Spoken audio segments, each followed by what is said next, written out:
In today's video, I'm going to teach you how to change your address in Getresponse.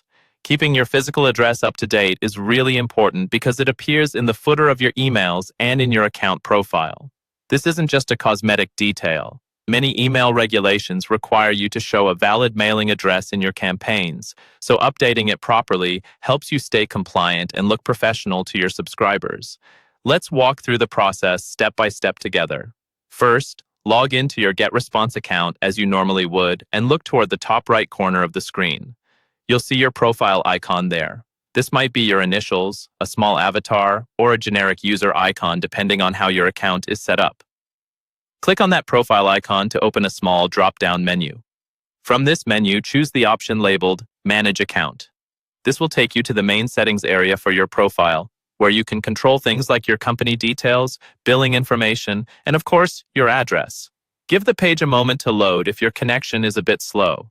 Once you're on the account management page, look for the tab called Account Details. Click on that tab. This section is where Getresponse stores your core profile information that's used across your account. Now, scroll down the page until you see the section labeled Address. It may be under a heading that includes your company or personal information, so just keep scrolling until you clearly see the address fields. In this address section, you'll see fields for your street, city, zip, or postal code, and country. Carefully enter your new information here. Make sure everything is accurate and matches your official business or mailing address. It's a good idea to double-check spelling and the postal code, because this is exactly what will show up in your email footers. After you've filled in all the necessary fields, look for the Save Changes button, usually located just below the form. Click Save Changes to apply the update. Wait for a brief confirmation or check that the page refreshes and still shows your new address. Once that's done, your updated address will be used in your account profile and in the footers of your future email campaigns.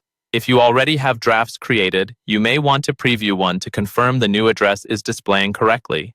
And that's all you need to do to change your address in Getresponse.